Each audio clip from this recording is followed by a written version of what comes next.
কর্তা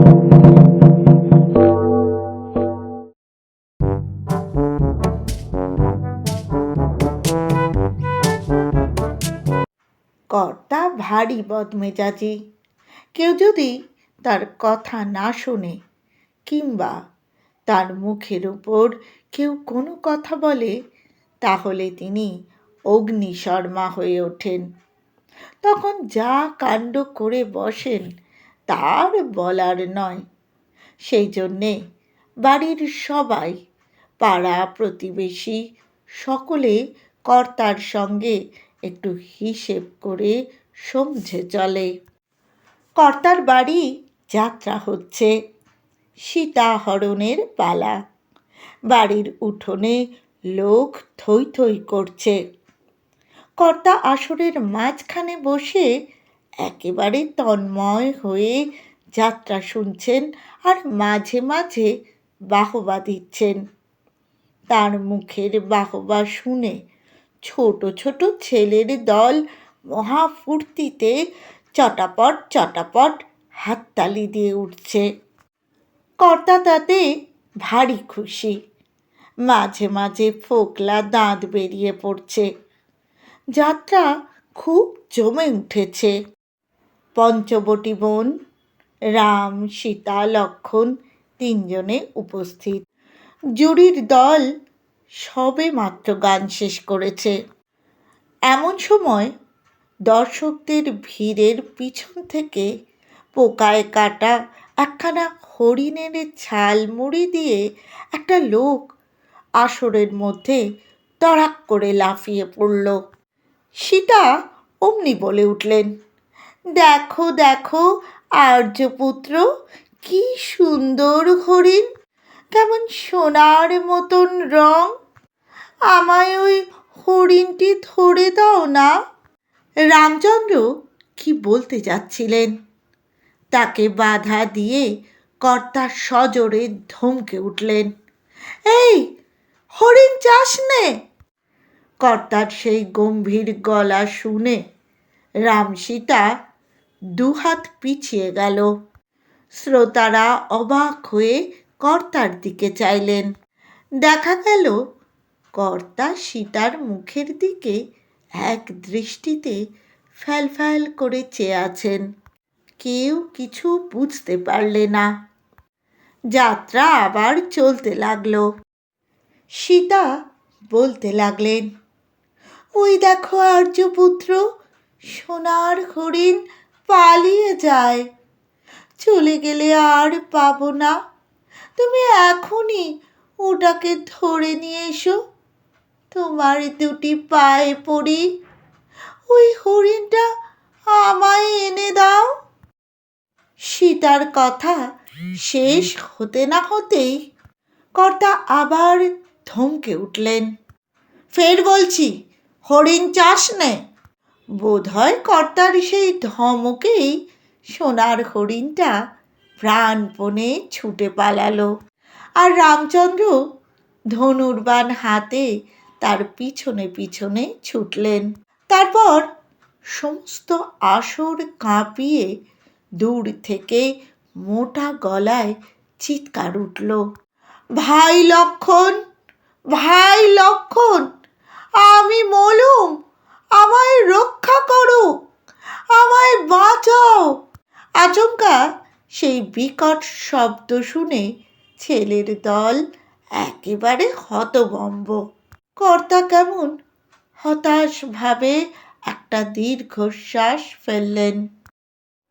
সীতা হাঁপাতে হাঁপাতে বলতে লাগলেন, লক্ষ্মণ, আর্যপুত্র বিপদে পড়েছেন, ওই শোনো, তোমায় ডাকছেন, তুমি যাও, এখনই গিয়ে তাকে উদ্ধার করো।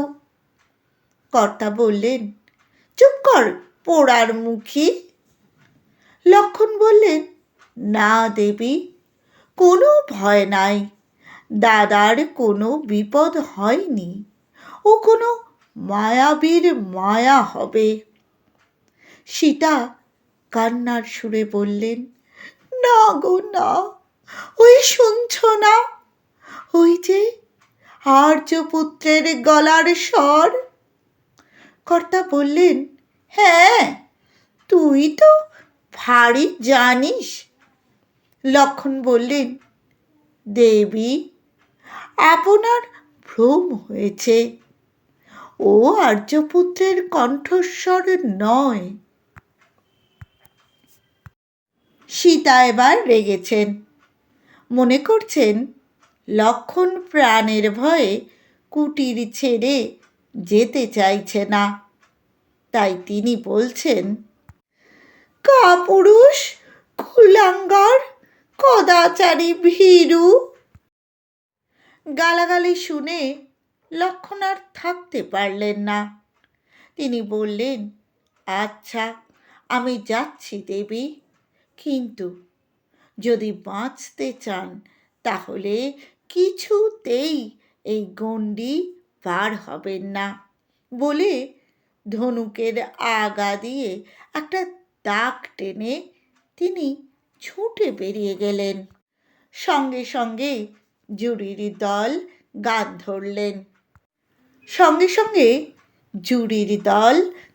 ধরলেন। হায় হায় হায়।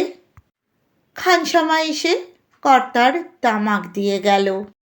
গান থামতেই জটাজুটধারী কমণ্ডলু ত্রিশূল হাতে এক সন্ন্যাসী এসে হাজির। জয় হো, দুটি ভিক্ষা পাই। সীতা তাড়াতাড়ি কুটিরের ভিতর থেকে গোটাকতক রং করা মাটির ফল নিয়ে এসে গণ্ডির ভিতর থেকে বললেন, এই নাও ভিক্ষা। সন্ন্যাসী বললেন, বেরিয়ে এসে ভিক্ষা দাও। সীতা বেরিয়ে আসছিলেন, হঠাৎ গণ্ডির দিকে চোখ পড়তে থমকে দাঁড়ালেন। সেইখান থেকে বললেন, এই নাও ভিক্ষা।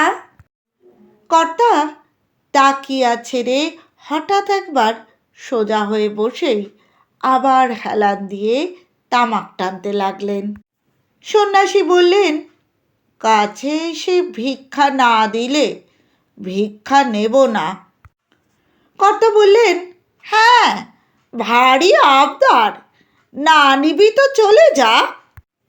সন্ন্যাসী ভিক্ষা না নিয়ে চলে যাচ্ছে দেখে সীতা কাতর স্বরে বললেন, না সন্ন্যাসী, ভিক্ষা না নিয়ে যেও না, আমাদের অকল্যাণ হবে।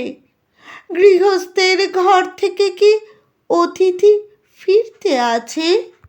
সন্ন্যাসী ফিরে বললেন, তবে গণ্ডি থেকে বেরিয়ে এসো। সীতা বললেন, দেবর লক্ষণ যে বারণ করে গেছেন এখান থেকে বার হতে, একটু অপেক্ষা করুন, তিনি এলেই আপনাকে ভিক্ষা দেব। লক্ষণের নাম শুনে সন্ন্যাসী রেগে গটগটিয়ে চলে যেতে লাগলো। কর্তা বললেন, যা বেটা যা। সীতা দেখলেন অতিথি ভিক্ষা না নিয়েই চলে যায়। কি সর্বনাশ! তিনি কাতর সুরে বললেন, দাঁড়ান, চলে যাবেন না, আমি ভিক্ষা দিচ্ছি। আমার অদৃষ্টে যাই থাক, অতিথিকে বিমুখ হতে দেব না। অতিথি বিমুখ হয়েছে শুনলে আর্যপুত্র বলবেন কি?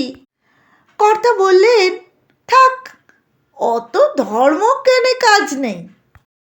সীতা তখন গান ধরলেন, হে মা মঙ্গলচণ্ডী, আমার অমঙ্গল না হয়, আমি গণ্ডি পার হচ্ছি, নইলে অতিথি বিমুখ হয়ে যায়, তুমি আমার মুখ চেও মা। সীতা এক এক লাইন গাইছেন আর এক এক পা গণ্ডির দিকে এগিয়ে আসছেন, আর কর্তা একটু একটু করে তাকিয়া ছেড়ে সোজা হয়ে উঠে বিড়বিড় করে বলছেন, খবরদার গণ্ডি পার হোস নে, খবরদার গণ্ডি পার হোস নে, পার হলেই মরবি। দর্শকরা তখন গান শোনা ছেড়ে সবাই কর্তার কাণ্ড কারখানা দেখছেন। ব্যাপার কি? এদিকে সীতা যতই গণ্ডির দিকে এগিয়ে আসতে লাগলেন, কর্তা ততই ধীরে ধীরে নিজের জায়গা ছেড়ে উঠতে লাগলেন। তারপর সীতা যেই গণ্ডি পেরিয়ে সন্ন্যাসীর ঝুলিতে ভিক্ষে দিয়েছে, অমনি সন্ন্যাসী টান মেরে জটাজুট খুলে ফেলে রাবণের মূর্তি ধারণ করে সীতার চুলের মুঠি ধরেছে। সীতা তখন কেঁদে কেঁদে বলছেন, হা রাম, হা লক্ষ্মণ, আমায় রক্ষা করো। কর্তা তখন রেগে ঠক ঠক করে কাঁপতে কাঁপতে এগিয়ে এসে দাঁত মুখ খিঁচিয়ে বলছেন, রক্ষে করো? কে তোকে রক্ষে করে? তখন বললুম, হরিণ চাষ নে, হরিণ চাষ নে। সে কথা শোনা হলো না। এখন রাবণের বাড়ি দাসী বৃত্তি করে মর্গে যা। বলেই ঠাস করে তার গালে এক চড়। ছেলে মানুষ একটি ছেলে, সীতা সেজেছিল। কর্তার হাতের সেই প্রকাণ্ড চড় খেয়ে ভ্যাঁ করে কেঁদে ফেললে। কর্তা বললেন, এখন কাঁদলে কি হবে?